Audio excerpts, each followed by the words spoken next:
Confidential no matter what time of day you happen to be watching this. Good morning, good evening, and good night. It changed again. What did I say? Kewl Aid Confidential. Okay, Kewl Aid Chronicles. Sorry.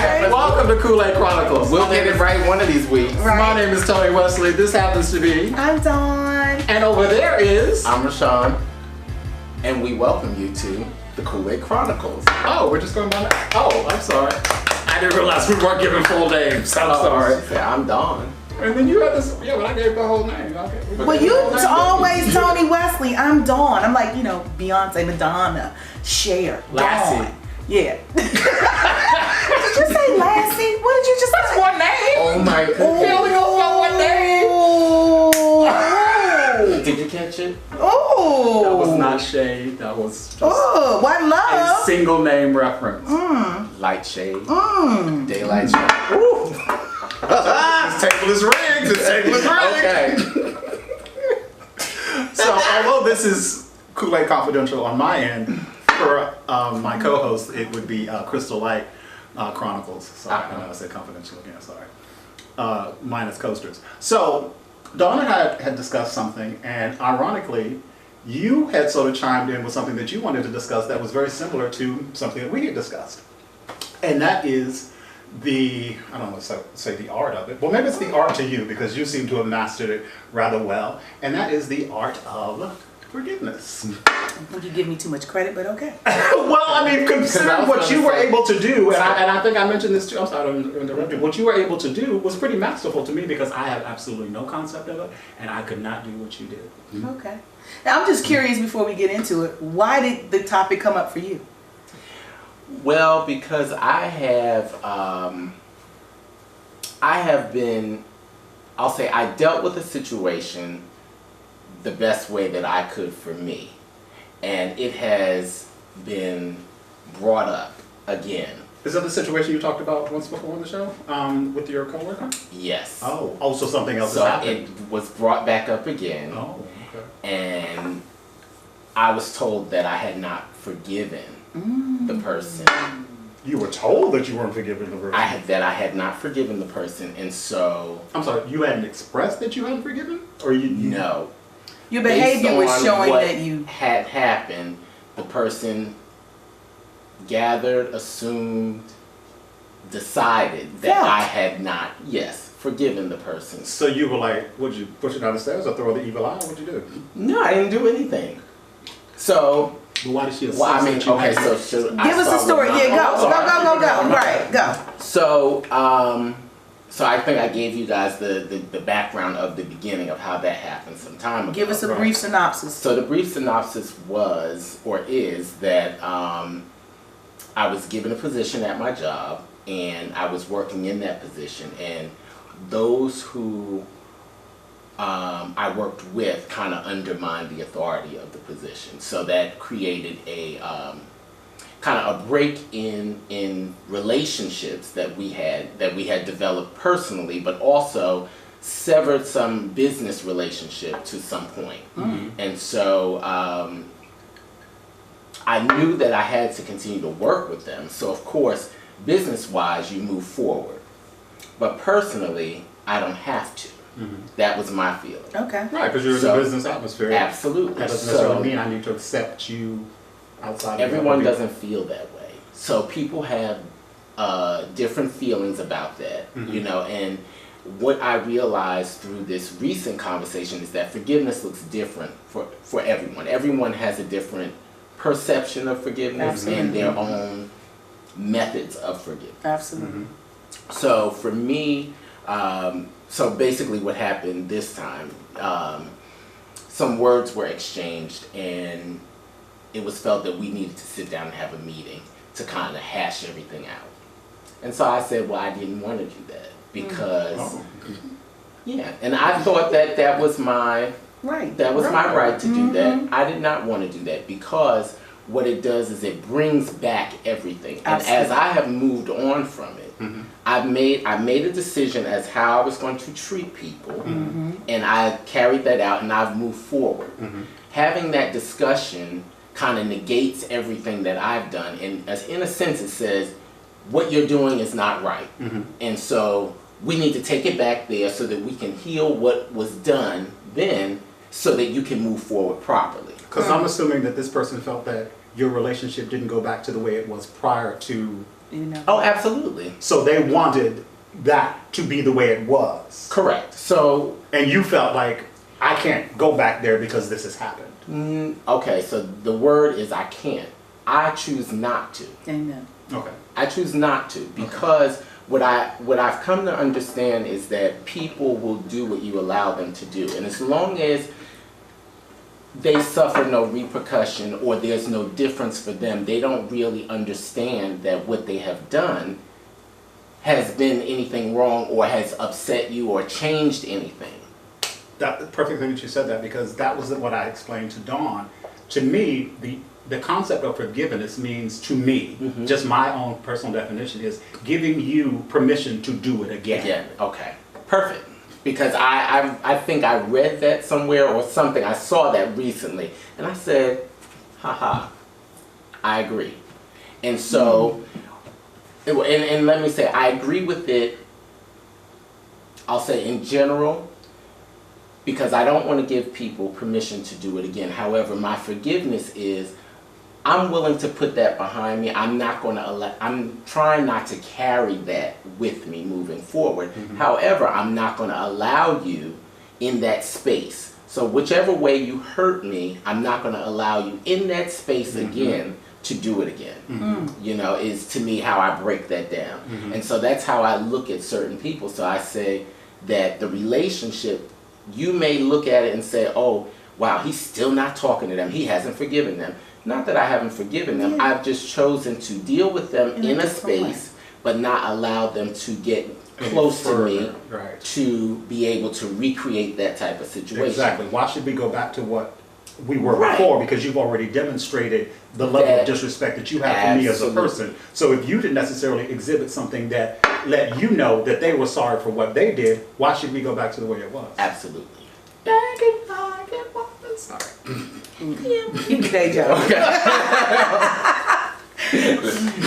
So that's really where I was with the whole situation. And so my boss told me we should sit down and have a talk about this. And I said, you know, I don't want to.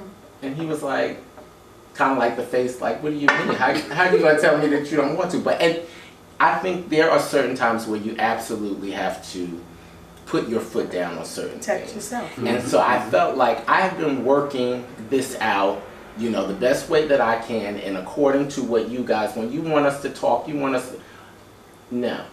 Because professionally, as long as you're doing your job, that does not mean Absolutely. we need to be friends. Absolutely. And so he says, well, I really think that we should have this conversation because she may not understand how she hurt you or how that really affected you. Excuse me. And she may not even know what she did because the lady is older. And so I said, you can use that excuse if you like, because I don't put everything on age. When you do certain things, you know what you're doing. Now, you may not clearly, because it's 2 years, she may not remember. Oh, it's been 2 years since this happened. Since the initial incident. Oh, wow. Okay. So that's why I'm saying there's no need to go back there. Why? That was a while ago. So she may not remember, which is fine that she doesn't remember. I just am not interested in going back there at all. I don't want to be friends the way we were, nor do I want to rehash that situation. So it just went on to be like a push. Well, you know, next week we're going to have this conversation. So I said, okay, if this is really what you want to do, I want you to understand that the door that you open may not be able to be closed. And so again, like I said, so at some point you have to stand on your own principles. So my thought is, if you force me to have this conversation, then you're going to force out things that I don't really want to rehash. I don't want to, I feel like by not saying certain things or not carrying on conversations, sometimes you're able to keep any disrespect that may come up, you're able to keep that down. you know, because we're not engaging. Right. So there's no reason for me to be disrespectful because we're not engaging. But if you force me to that point, me especially, it's like a tornado in a box. Once it's open, that's it. And so that's what I really feared at that point, was that I would not be able to control myself and that it would just be a all out kind of thing. So love and hip hop. Right. Well, you know, I ain't trying to The guys in the black. The guys in the black all of a sudden rush it in. But I ain't trying to fight old you ain't people. scared. You know, You ain't scared. Neither am I. So it was just like, you know, we end up not having the conversation. And it was so funny because I was sharing this with one of my clients who's a senior as well. And she asked me, she said, so whatever happened to the conference? And I was like, conference? What you talking about, girl? She was like, remember you were supposed to have a meeting? Oh, she blew it up into a conference. Just get it, Mom. Okay. That's right. I was sitting there thinking, I'm like, she said, you know, at work, I said, oh, it never happened. And I feel like because the seriousness that was in my voice and on my face at that moment when I said, if we are forced to have this conversation, what's going to come out and what may happen. Now, who wanted to have the conference? Your boss or this woman? Well, she initially felt that, the lady, that we needed to talk because of, I skated over the incident, which was really like a minor thing. It really kind of was crazy. Basically, I put something in her mailbox, a document, and she said she wanted to know where did it come from. So she went to her supervisor. Supervisor said she didn't know. Her supervisor called my supervisor. It's like he didn't know. So I happened to be in the office, and he said, you know, do you know anything about this? I said, oh yeah, I was cleaning out my office because I've been throwing stuff out, and I said this was something that I created for her 2 years ago. So I just put it in her box. So she happened to come into the office, and she's like, so this is what it is. Well, what am I supposed to do with it? So I said, well, you can do with it what you like, but specifically they were gift certificates, and she is the cashier at our job. So gift certificates can be given out to clients, whatever. So I said, you know, you can do whatever you like with them. You can throw them out if you so choose. So she was like, okay, and she walked out the office, but then she called back to my boss and said, do you see that? That's the attitude that I'm talking about. He didn't even really catch it. And so that's what I told him. I said, see, that's how crazy this situation is, because if But you were just responding. You weren't trying to. Yeah, it wasn't even nasty or anything. And I chose my words carefully because I didn't want to create a situation. So that's why I said, you can do with them what you want. And that's the tone you can said. Throw them out. Well, I was writing on the board, so she said, well, what am I supposed to do with this? So I said, well, you can throw them away if you like. Or I said, you can do with them what you want. You can throw them away if you like. And I turned back around and kept writing on the board. So it was really more of a nonchalant thing, like, you know, I really don't care what you do. Although that instruction was a little vague, I would have been a little perplexed myself. Well, the question was vague to me because it's a gift certificate. So if I give you a gift certificate, what would you do with it? Okay, I don't know her role or what you all normally do with gift certificates. So, okay, but the gift certificates for... She's a cashier. Yeah. At the school. Well, was she supposed to issue them? Like, were they still valid? They could be issued? They're blank. So to me, just a little thought. But, you know, I mean, it's no different than... So she's had them before. So there's no reason to be questioning what she would do with them now. Okay. So I just thought it was kind of crazy, and then I just went on and I said, you know, the problem is that forgiveness does not look the same for everyone. Absolutely.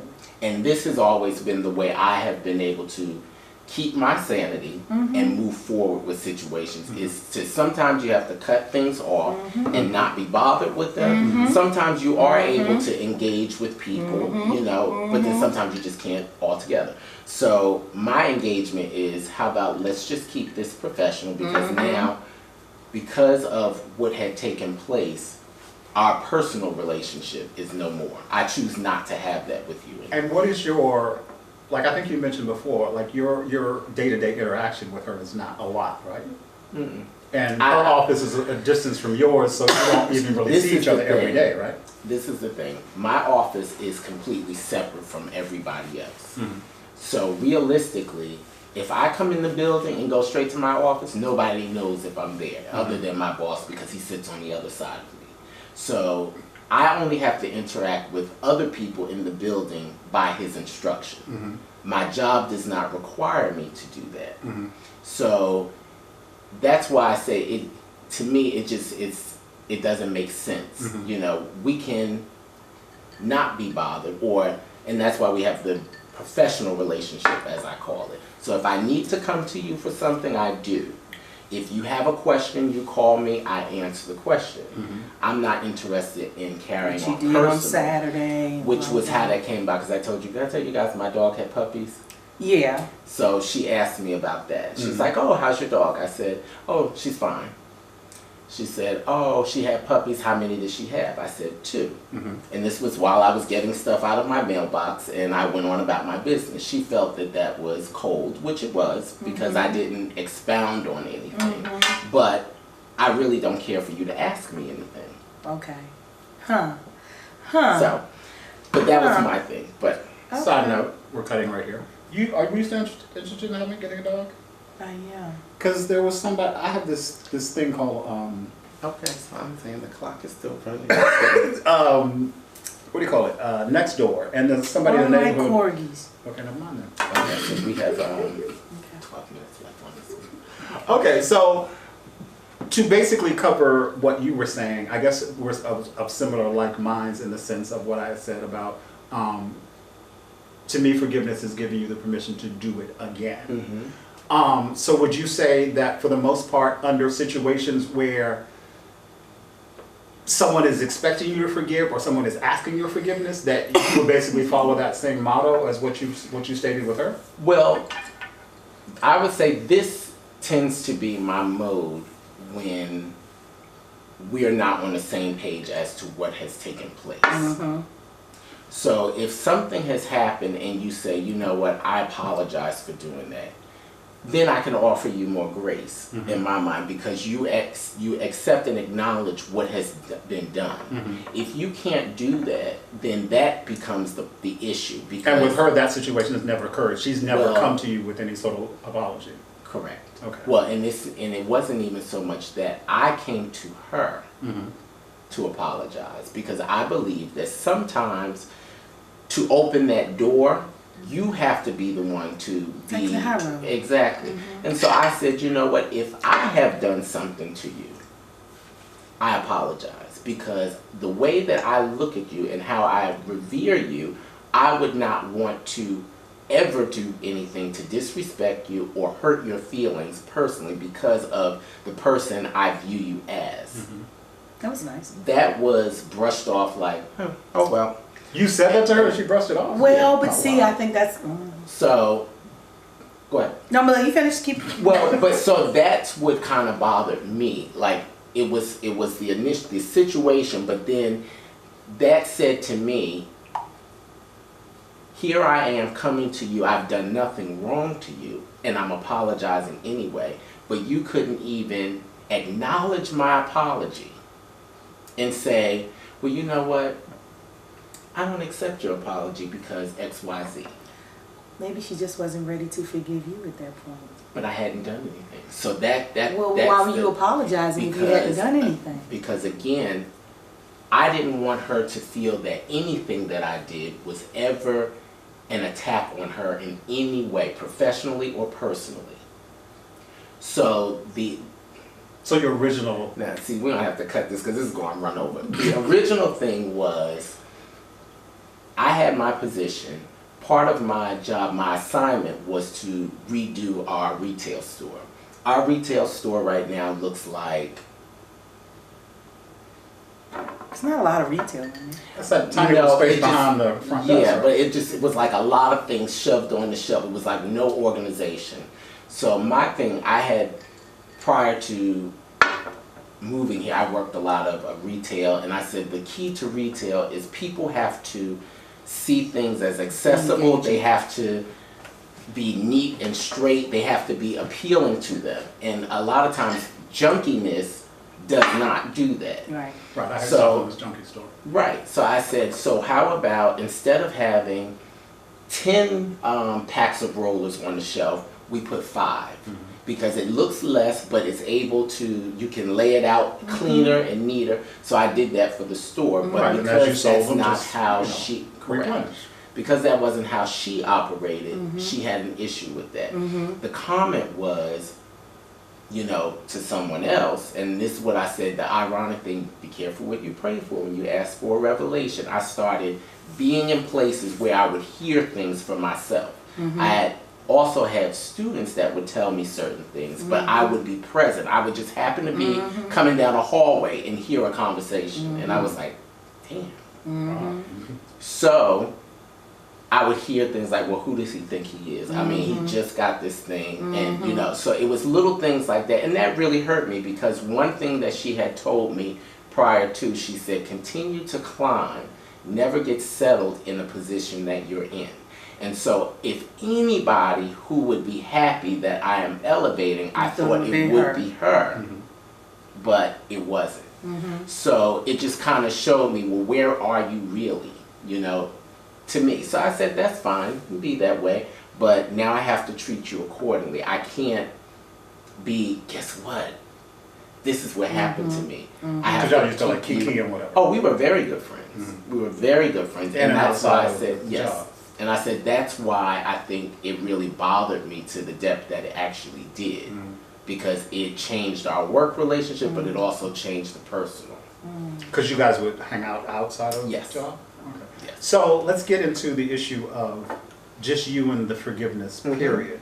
So going outside of that, because obviously it's a much harder thing to deal with when you have to deal with a person because it's part of your job. The personal, when you're in that situation, do you then feel the same way? Or I do. Okay. I do. Wait, And- what did you mean, the personal in that situation? The personal in the sense of this is his work situation Okay. and his personal life. If it was a personal Oh, and your situation, personal, same okay. thing. So if it was a friend, which, and I say yes quickly because remember, she was a friend to me. But anybody else, I would feel the exact same way. So one thing that I always tell, or I talk to my friends about, that it's great to have an open line of communication. You have to be able to share with people when things bother you, when they hurt you, because sometimes people don't know. Exactly. Which brings back to why you said, why did you apologize? Because I wanted her to know that anything that takes place is never in a, you know, in a mode or in my mind to harm you, to hurt you, to make you feel any less than how I view you. And that's a great thing And- because again, just like you said, you never know what a person is going to feel about something Right. you said, because everybody just doesn't have the same matched feelings. Correct. A person can react completely different than you, and you have to accept Kind of, that. right. Yeah, you have to accept that and deal with it from there. The other thing that we were talking about in terms of like forgiveness, getting into a much deeper issue. I don't know if we have time for it within this particular segment. How much time do we have? Okay. Dawn and I are in similar situations, well, in terms of our background, in that we are the products of domestic violence within our parentage. That's what I'm saying, right? My mother was abused by my father when I was a kid. My parents divorced when I was 4 years old. And even though I'm now like 52, I still can visualize it. I can still remember the incidences when they were happening in front of me. I remember the screams, I remember the smacks, I remember all of that. I remember my father standing over top of my mother and punching her. I remember it all. After my parents' divorce, we lived with my grandparents. How do I stop this? we lived with my grandparents, and I would occasionally see my father, but the thoughts of it didn't stay with me at that time. As I got older, the thoughts would come back, of the incidences would come back, because, I don't know, they just started just kind of like flooding and rushing back back on me. And there was a point like when I got to be in my later teens and into my 20s, that it was hard to get past that because I was seeing the effects of what it was having on my mother because she just didn't seem to go forth in her personal life. I mean, she did have a relationship. She only had one other relationship after that.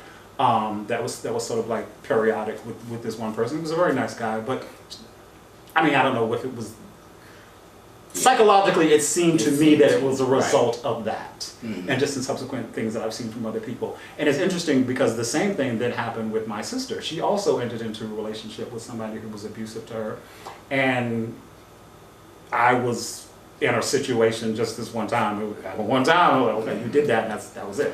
I could not see doing what Dawn has done in the choices that she has made with her father in terms of forgiveness.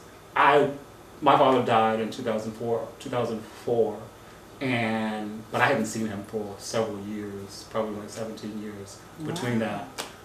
My father called me a fag like once, and that was all to get after that. I saw him on the street like once, and he asked me like, "Well, where you been?" I'm like, "Well, what do you mean where I've been? I'm still in the same house. Where have I been? What do you mean?" So there was always this bitterness and angerness towards him. I went to the funeral only because I hadn't seen people, and it was weird because being at his funeral, people were like giving me their condolences. Oh, I'm so sorry. I was like, about what? I'm here, right? I mean, I was having a good time. These people were like, oh yeah, great, okay. So I didn't really feel any of that because again, I had not seen him in a really long time, so I didn't miss anything. I did not miss him. It's not that I did not care that he was dead, but it was like he was a stranger to me, so I had no real feeling towards that. All I could remember is just the pain and the anguish that he caused as a father because he was a very neglectful father. I remember my grandfather, who I was very close to when I was a teenager, telling me the story of my father quitting his job at the Navy Yard because he didn't want to pay child support because that way it wouldn't be taken out of his check. Right. But with Miss Dawn, she has a completely different relationship now with her father in the sense that, yes, these things happen. Just based on the stories that she has told me about, I don't want to make any sort of comparisons, but they sound like it was a lot worse with him because he was more directly mean to her. They keep moving. So, where was I? The experience that I had with my father was very different to the point, like as I said, like I could never see really forgiving him because the things that he did not only affected my mother, but it affected myself, it affected my sister, even affected my younger brother, who is a half brother from my father's second marriage, but he still has sort of that like residual effects. So we've had conversations about it.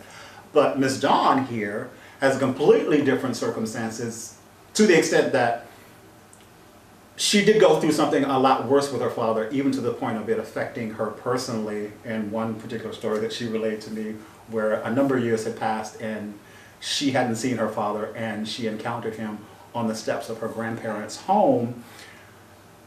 I don't tell and you. I'm not going to tell the story. Is this? No, I'm not telling the story. I'm giving headline. I'm like, okay. I'm giving headline, but then subsequently, there's been a much stronger level of forgiveness that she has been able to bestow.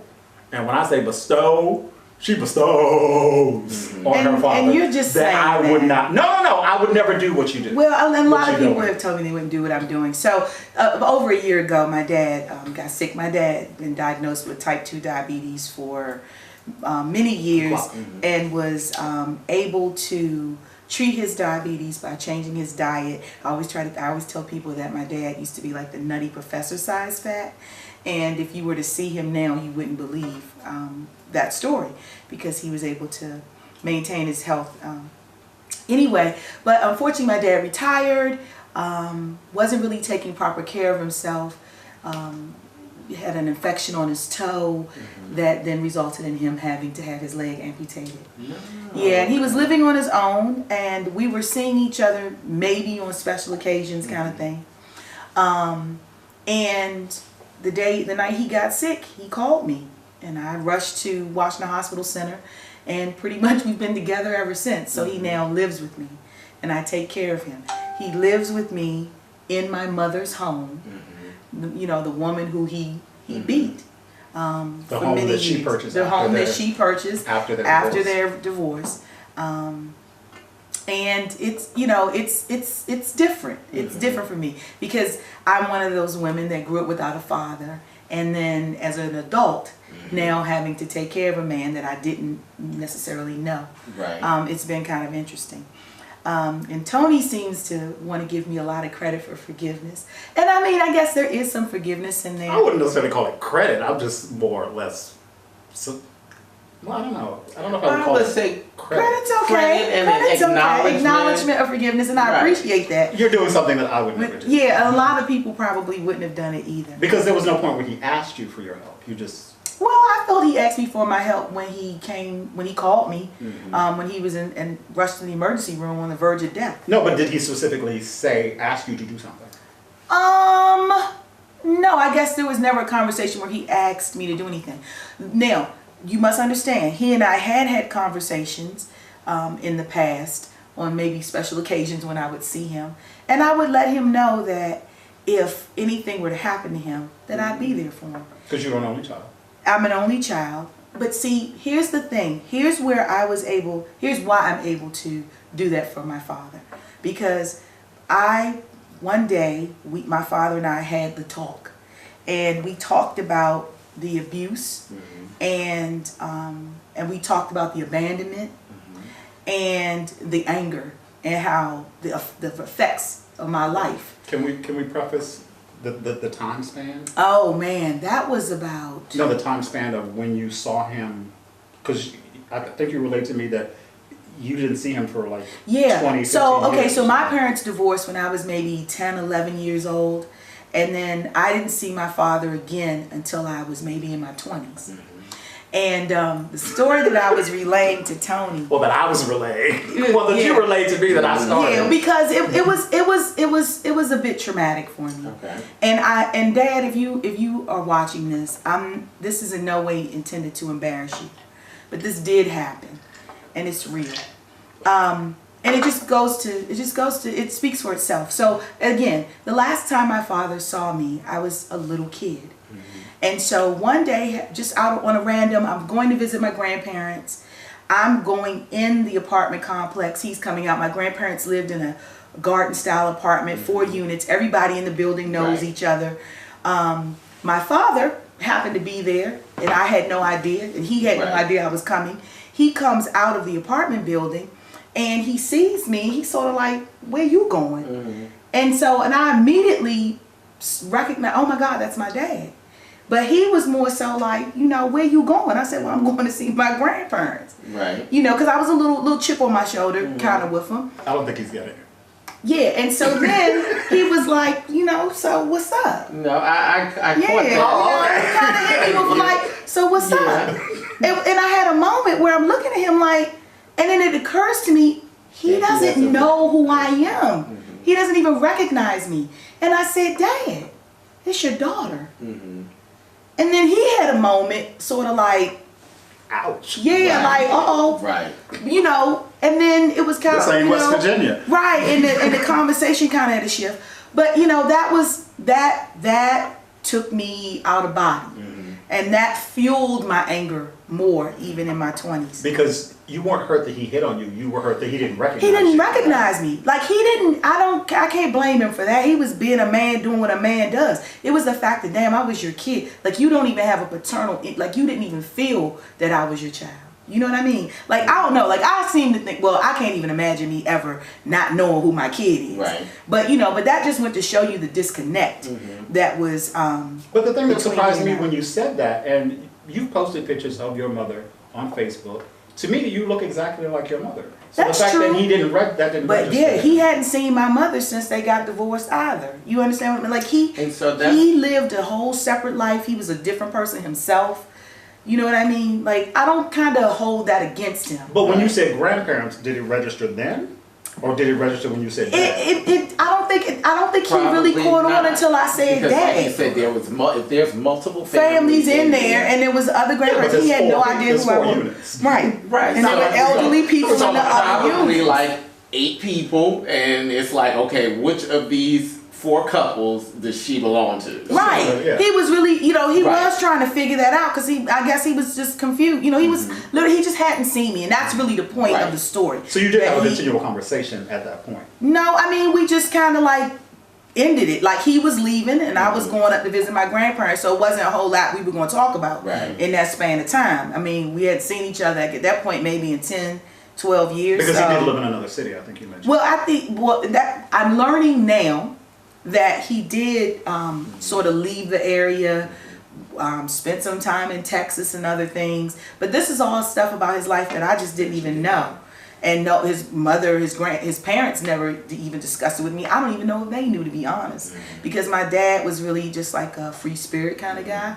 So he just left and didn't come back until he needed to come back. Right. But the other is to provide some more context though. So maybe that was in my 20s. By the time I guess I was in my 30s, it's definitely by the time I had Devin, my son. My dad had moved back home with his parents. And was taking care of his parents, his elderly parents. At one point we had to put my grandmother in a nursing facility, but still my dad was taking care of my grandfather. And that for me was remarkable because just like my father abused my mother, his father abused his mother and abused him. You understand? And the stories from my aunts were always about how my grandfather it was like my father was a punching bag to my grandfather. And I mean, there's these epic stories of how my father had been beaten on. And it took a couple of years after my grandparents passed that my dad and then I have a son. Oh, and I'm not even telling you something that's significant in all of that. My father was present when my son was born. My father was present when my son was born. What do you mean present? Like in the room? In the room. Oh, wow. He came to the hospital and he sat with me. He wanted to be there for that moment. So see, I guess what I'm trying to get to is I was able to forgive my father because he apologized to me by changing his behavior. Did you ever witness what had occurred between your grandparents?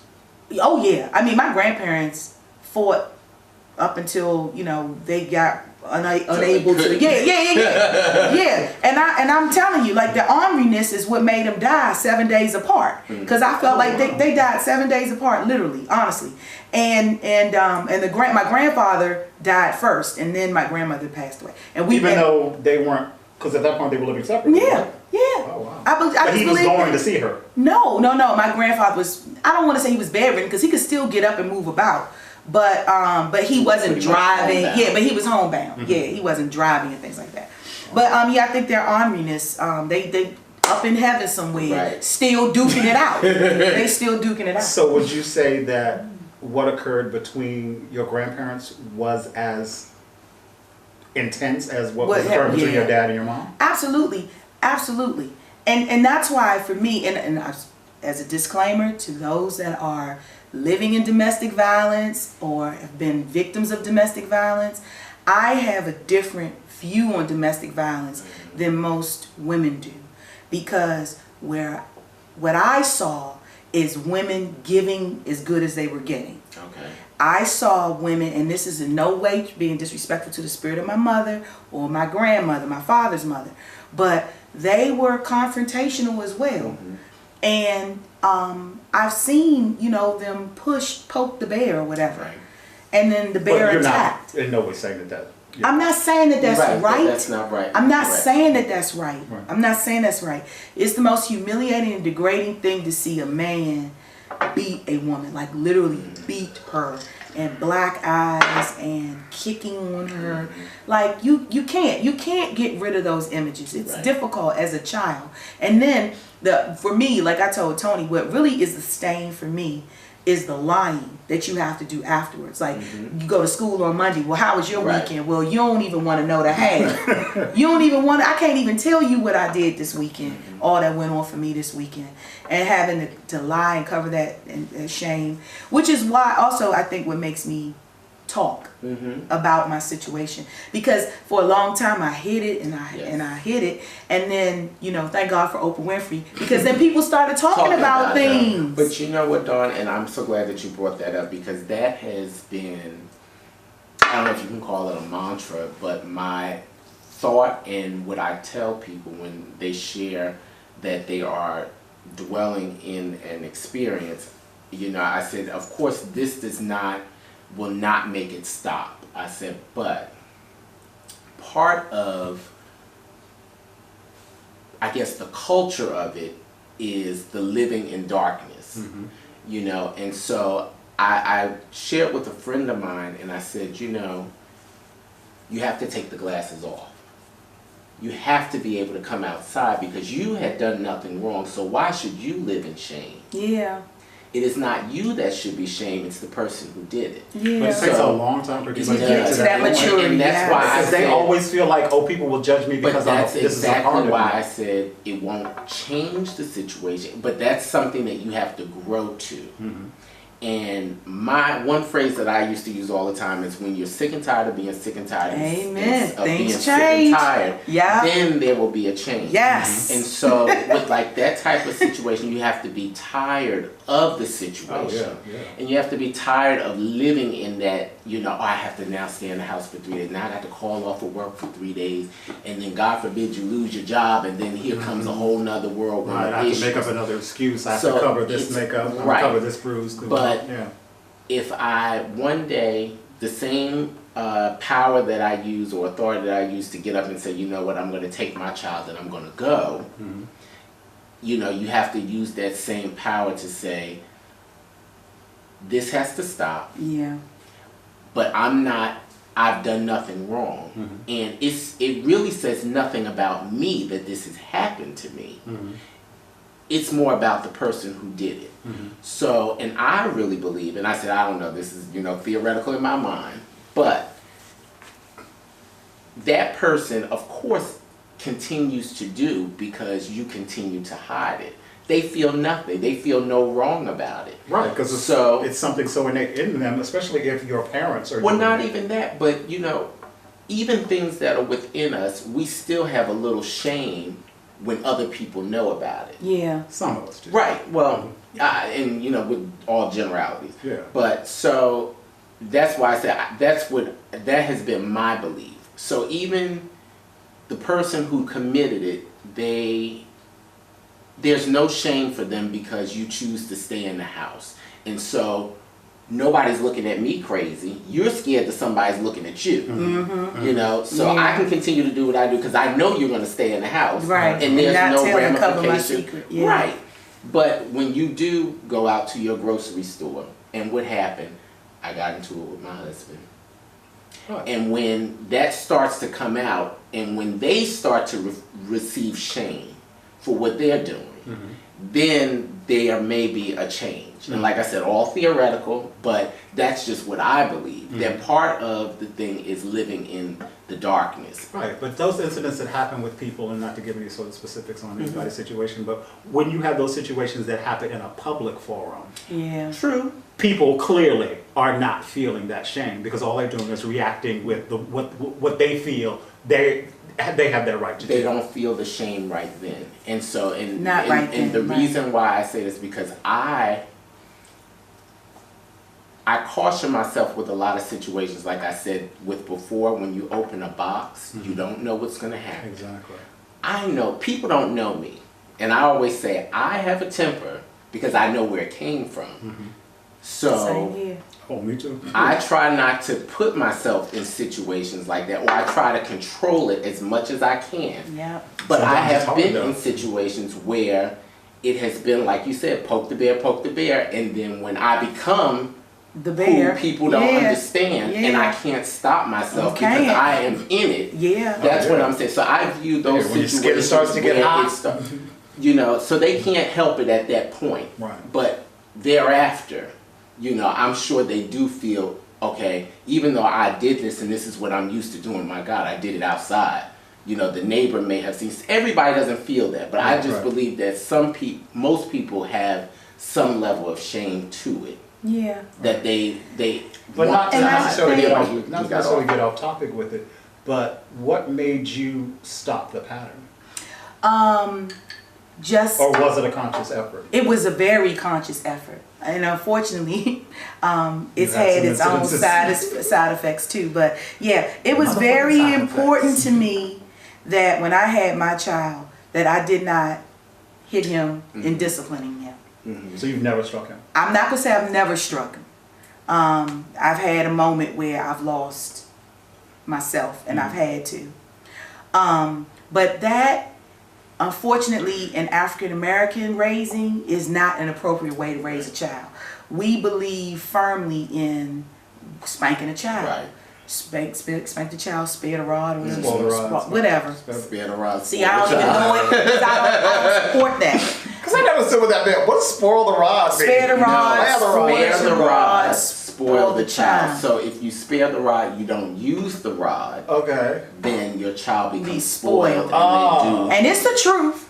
I mean, There's a- it is the truth. But you know what? I believe, and I'll say that's not even, you look across many cultures and it's the same thing. Because Yeah. if I look at another child running around, I'll tell you, Lord, we about to get off. But anyway, let me just say, I was in the Kennedy Center. Uh-huh.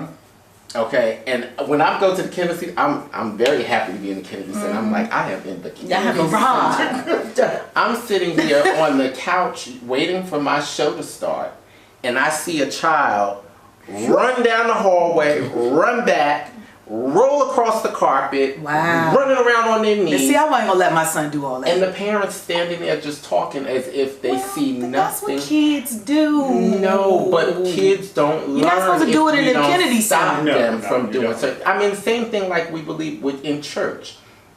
Kids make noise, but what we do is we try to keep them quiet. That's not be quiet, be quiet. You know, you bring things to keep your child so that they Yes, get that they can- accustomed to being a certain way in church. Yeah. That's how that goes. So when you're in the Kennedy, okay, baby, stand up. This is a very beautiful place. You have to address it to them so that they understand. See, See, I think See, a lot of my parents just solution don't was just know. not to take them to the Kennedy Center. Well, I mean, before they turn like ultimately, 7 or 8. Parents Yeah, don't that was seem really to my don't thing. seem to know that, because I was spanked, but I wasn't spanked a lot. But at the same time, my mother had that stare down. right? It's like a lot of parents these days don't seem to have that stare down. So when you were raising your son when he was younger, did you then? I guess you then had to be more creative in that discipline since you You weren't gonna did hit have to him. be a little bit more creative in the discipline, but So I you ended up also giving him more so that you could take it away as discipline? Well, see, or- no, I didn't give him more, and that was always my son was born. I'm sorry, with a defiant spirit. Like he really just he seemed to learn that if I take stuff from them, then that's something that they can take away from me. So like I don't have a kid that would play video games. Right. You know, he didn't get a cell phone until he was like 13, 14, like he was way older than most kids. But it's still too Right. young. No, it but was at still this too young. time, But right. yeah, but he was way older than most kids when he even got a cell phone. He didn't get to spend the night over people's homes, and people didn't really come stay at our house. You know, Right. so it was like it was not a lot you could take from him. And then the other part of it was I was very much I felt like when I was a child, I didn't get to be a child. Because I had all these adult things around me. going on, You know what I mean? So it was And very there was no important. other kid in your house. It was no other kid in my home. And so it was very important to me that my son got to be a kid. So, yeah, I would send him up to his room, was usually his punishment. Right. He had to steal this. He didn't have, and we only had one TV in the house, and that was in the living room. So there was no TV in the bedroom, and there were no toys in the bedroom. But then he just decided he would write on the wall. You see what I mean? And so it was no matter what you did, he would take it up a notch. Right. You know what I mean? So it was sort of like, okay, I've got a different animal here that I'm dealing with, and the traditional ways is not going to work with him. Right. But I was just very committed to we still not going to do this beating thing, because he was the type of kid, is my point, that I would have had to beat him every single day for every single thing. Right. And it was like, I'm just not going to do that. At some point, we have to just kind of accept and realize the spirit of a child and who this Right. kid is. So did you do timeouts? I did time to go up to your room was his punishment. Go to Okay. your room was his punishment. And he would have to stay there until I told him he could come down. and that kind But of thing. did you think that he actually felt like bad about being sent to his room? No, because these well, days when a sometimes, kid, yeah, and they got so much stuff in their room. They're Yeah, well, like I said, he did. He was a right. kid that didn't, but no, well, he learned to even adapt to that. Right. His defiance was even, I'm gonna make this even a better situation. Being in my room don't mean nothing to me. Like I said, I'm gonna get some crayons. I'm gonna write on the wall. I'm gonna do, I'm gonna tear something up. Then I'm gonna tear up the pillows or do something. Oh, See, wow. you know Yeah. what? I think, like, I was kind of similar in the way that we had television in our room. Well, I did, because I was only child for a period of time. I had television. I wasn't an outside child. Right. You know, there was a lot of things that typical children Right. enjoyed that I didn't. Right. Right. I wasn't had a child things. You know, I had a lot of things, but it was, my parents knew that he don't care. You don't, okay, I like to watch TV, but he Yeah. don't really Care about it, right? You know, That was my son. being in his room, he liked that. Yeah. You know, so the thing was, they had to find something that I didn't like to use that. And what it was ironically, my dad's a military man. His thing was, he knew I didn't like to go outside, so it clicked to him. He doesn't like physical. So he used to make me do physical things, which were like, I was sharing with somebody recently, and they shared with me first, and I said, was that a military thing? Because I used to have to do that, which was like, he would make me stand up, and I would have to like hold my arms out. Yeah. Oh. Things like that. Yeah. Stand with one leg. Right, and then it was my like, God. if you were fine with this, okay, Yeah. then stand on one leg. And I Yeah. said, I remember, because Christmas is my favorite time of year, I would watch all these Christmas shows, and there was one show, I can't think of the name of it now, but I used to watch it every year, and whenever it came on, multiple times during the Christmas season, I always watched it. And I had done something wrong, and he came in my room, and he was like, act like nothing was wrong.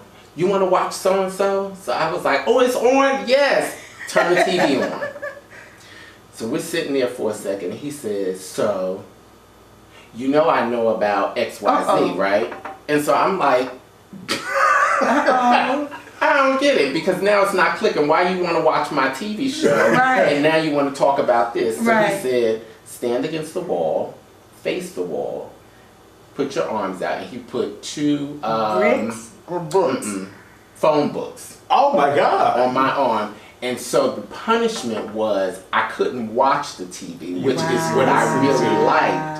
I could hear it, but I had to endure this the whole time that I was watching. So it was really the agony that I could not watch, but I could hear it. It was kind of like that torture. So he stayed in there the whole He time? stayed in there, yeah. Oh, so he sat there and watched it. He stayed, but primarily him. making sure that I didn't watch it. Yeah. And see, So that's the key. piece. Yeah, and that's You the have piece to- I wasn't when you good deal at. with children, you have to figure out what gets to them, Okay. because every child is not the same. So like you say, for everybody to say, oh, timeout is the way to go. That isn't, because you have children that don't mind being in a space. Timeout, right? Especially like you being Yeah. the only child. Yeah, If you say, know how to play by "Dawn, yourself." Go to your room. Yeah. Child, I'm in my room Yeah. all the time. And I'm by myself. Yeah. I don't care about being in there. You can't go outside. I ain't going outside anyway. I would go. Right. That was But it wasn't like, I wasn't that child that right after school I had to go outside. I went outside when they was like, child, go outside and play. Go ride your bike. Oh, okay. And I would go. The girl next door is on her porch. Oh, okay, I'll go outside and talk to her. It wasn't what I ran to do. So Right. you have to figure out Right. what your child doesn't like. Right. I mean, I guess in that order is, to, I think, effectively in terms discipline. of searching for some level of discipline, although that sounds really cruel. It but is. I But you know what? guess it's teaching your child something. It is, but I Because don't did your parents beat you? Huh? Did your parents beat you? Very, very rarely. Very, very rarely. Okay. So I could probably count, on one hand. Because I wasn't a child where it was really necessary. I wasn't a very mischievous child, but what I was sneaky. And I thought at a young age that I knew that I was smart and I was good at figuring things out. And so I figured things out about everything. If I wanted something and I knew it was in a particular place and somebody is there, I figured out how long you're there, what time you leave at a young age. Wow. And I was able to do, and that's how I ended up getting in trouble. Like 4th grade, I used to steal the homework passes because my parents, I was in aftercare. Okay. And so I would have to wait for my parents to come get me from school at 5. Okay. I figured out that the teacher leaves the classroom at 4, so I had between 4 and 4:45 to get up to the classroom and get this pass so that I wouldn't have to do homework. You see what I'm saying? Because I didn't. A homework pass. I don't know what that is. A pass to not do homework. Yeah. And you give that to who? The teacher. Yeah.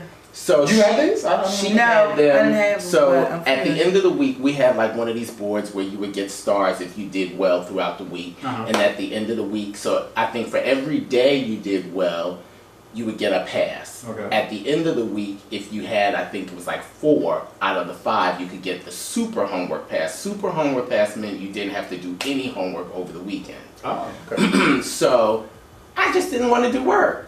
So you presented this pass to the teacher? To the teacher. But who was it coming from?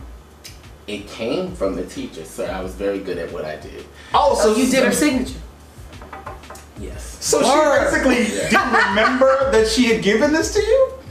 She remembered. This was So how smart, he was exactly. I didn't think that she would remember because I'm saying, okay, you got 30-something kids in the class. Right. And you're giving these things out. You won't Oh, remember. she know. She knew. Oh. Yeah. And She that's knew. how he got in Oh, trouble. that's how you got in trouble? Yeah. Right, and Oh. so my parents thought initially it was because of the signature. It wasn't because of the signature. She was like, I didn't get I him one. figured, and the first time she said it didn't click to her, but she knew she hadn't given it to me twice. So she was like, But then, so smart that you're dumb. But this is why I said you gotta be careful. The last time that I did it, which was also the time that I got caught, I ended up leaving everything out on the desk. Oh. And so I said, sometimes some things are made to have. Because the pass is in Absolutely. what form? Like, what is It was the just a pass? piece of paper. That said homework. It was a piece of paper, 8 by 11 or whatever, that she would run off that said homework pass, and it was like broken into little squares, and she would just cut them off. So she would cut one off for you and put your name on it, cut one off for Dawn, put her name on it.